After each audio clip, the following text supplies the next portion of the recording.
Hi, my name is Valerie, and I'm here with Natasha. and Genesis. and today we're going to be going over our final project. So in the beginning, I inputted a while loop, highlighting all of our code, and I had placed the pick input beforehand, so the user can input what specific game they want to choose to, and then it would reference and go to the if or elif. Now I'm going to be passing it on to Genesis to explain it for game number 1. Okay, so my game is fast exponentiation, and I started my code by creating a function called fast exponentiation, where the user has to input both A and B. For the A input, the user will give the the game a base value, and for the B input, the user will give the computer an exponent value. And so if the B value, the exponent, is divisible by 2 and the remainder is 0, if the exponent is even, then it will go through this formula for an even B value, and it will carry out the exponentiation. If it's not even, if it's odd, then it will carry out a different formula, and it will result in the exponentiation. So if we want to run it, then so. So my game is game 1. The base value we're gonna do will be 2, just so we can have an easy. Um, and an exponent value, if it's 4, oh, sorry, 4, then your result will be 16. And if you input that in a calculator, you can double check. 2 to the power 4 will also be 16. And if we want to do it for an odd value, so game 1, 2, and then exponent of 5, be 32, and you can go ahead and check that on your calculator too. And then I'll pass it on to Natasha for the second game. Okay.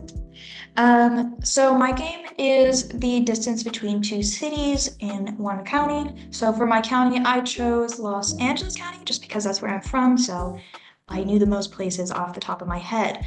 The first thing I did was import math. And then I made the function for DEF and I did calculate distance. I did latitude 1, longitude 1, latitude 2, longitude 2.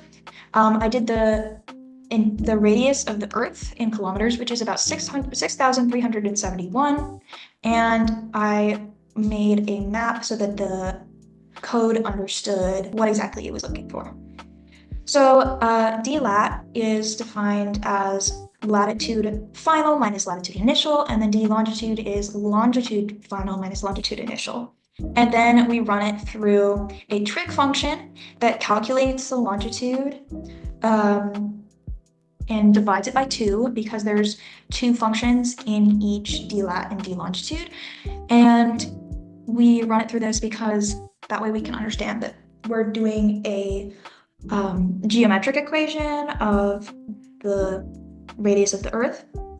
And I set it to be returned in kilometers because kilometers is the most standard form of distance.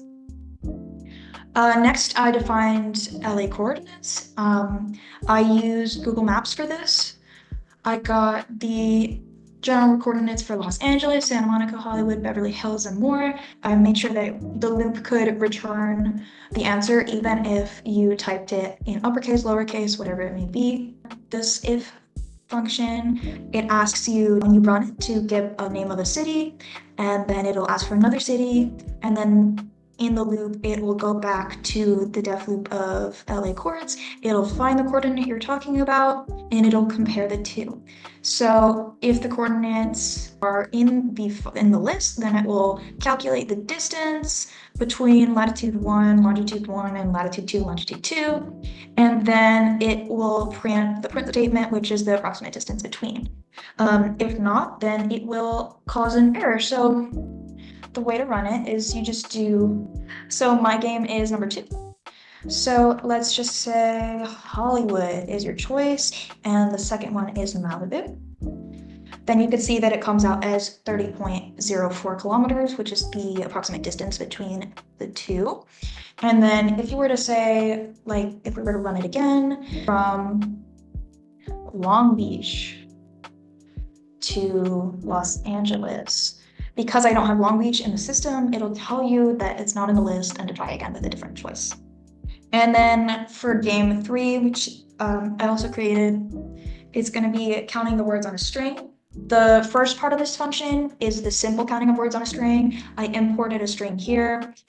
Finally added the 50-meter swim as an Olympic event, which is true. And then it'll just, if you ask it to play, because I defined it as a count words function with the inserted text. It puts it all in lowercase so it understands, splits text up, and returns the length of words. So if you run the game, it'll put that out there. That is what the game returns.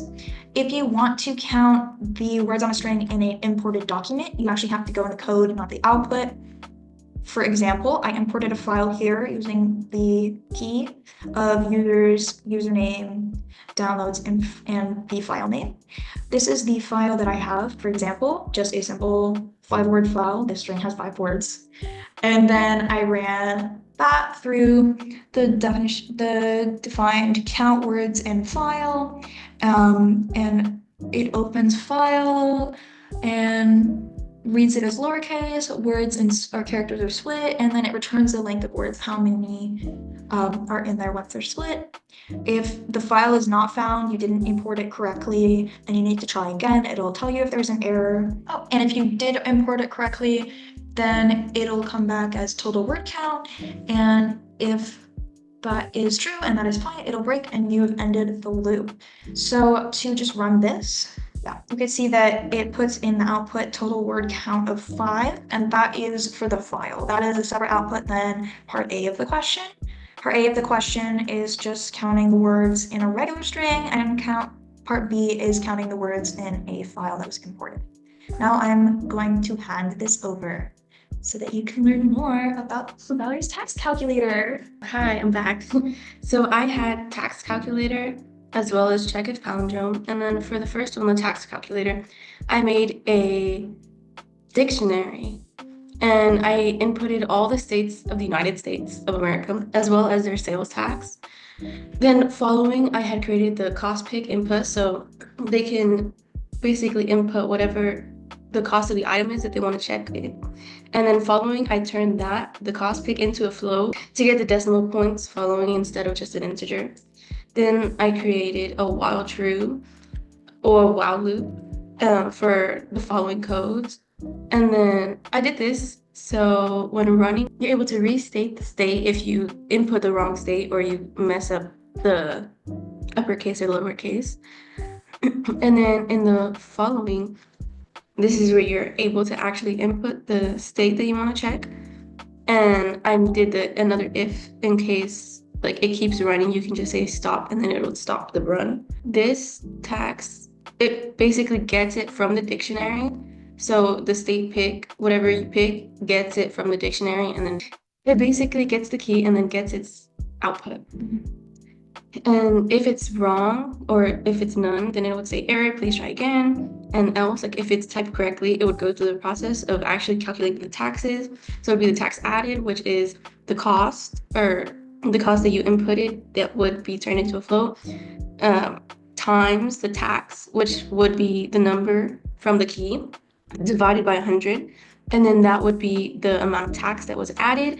And then for the total cost, it would be the cost plus the tax added that we previously calculated.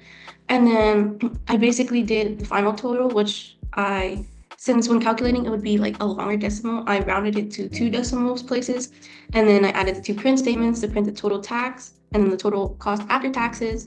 And then I did a break statement so it wouldn't continue. And so it's gonna be the 4th game. And then let's just say it's like $45. Then you would enter, I'm gonna misspell it on purpose, California. But since it's not uppercase C, it would say error, please try again, enter the name of the state in the US to get the final cost after taxes. So now I'm gonna input the right one with it capitalized, and then it would do all the calculations for me. So it got the total of the tax, which is 3.26 in that long decimal point. And then the total cost after taxes, which is 48.26, which is the rounded version. And then that would be it for the first game. Now going on to the second game, the check if palindrome. I imported string and RE for this, and I also made another true like while loop. And then I had done it to where you're able to check if a phrase or a number is a palindrome. So I allowed the user to choose between the phrase or a number. So when you specifically choose a phrase, it'll take you to that if loop, and then if you choose a number, it would go to the elif. So when choosing a phrase, it would have you input the specific phrase you want to check, and then with that, it would automatically lowercase the whole word or phrase. And then with this one, with line 226, it removes nearly all punctuation minus the following that I had to replace, as such as like specific like quotations and stuff, and also spacing. I had to remove that individually. And then with this line, it removes all the numbers within the string because what we want to check is only the letters, not like any punctuation, spacing, or anything. And then with line 233, it reverses a word or reverses the phrase.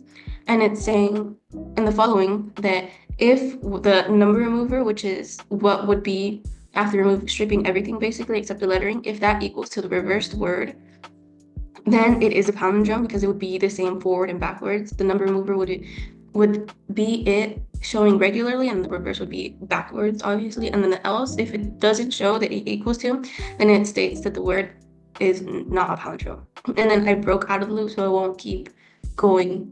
And with the elif for the number, I put that if the choice that they chose was a number, then I made a function num only and return this function. And then with this function, it removes all the characters such as like letterings and like all the punctuations and stuff except the numbers. And then I made another function, the number underscore palin, and this basically reverses the numbers, same as how it was with the phrasing. It basically just reverses it all. And then I put the number choice equals input, so the user is able to input whatever choice they want to check. And then for this one, I implemented the function that I created num only, which strips everything except the numbers. So I did input one equals num underscore only number choice, so whatever choice that they wanted. And then I said that if the number palindrome, so if the reverse of input one, then print the number is a palindrome. And if it's not, then the number is not a palindrome. And if they get it wrong, then I did an else statement which says error, please check spelling and try again. So when running this code, it would be game 5, and you specify whether you want to check a phrase or a number. So let's say you want to check a phrase right now, then you can do like that. And even if you do like any numbers, it would strip it, and so it just checks the lettering. So now let me run it back and have it check numbers. So let's say 7HJ67. So the only numbers in that code would be 767. So it should be true if it strips the lettering. So I got it wrong because I needed to check the phrase or number, and I inputted the wrong thing. So it's saying that there was an error, to recheck spelling and try again. So let's redo that. 5 number, we need to specify whether we want to check a phrase or number. Now we can input the 7HJ67, and by that it should strip all the lettering, and it says that it is a palindrome. Okay, that is our complete code explained.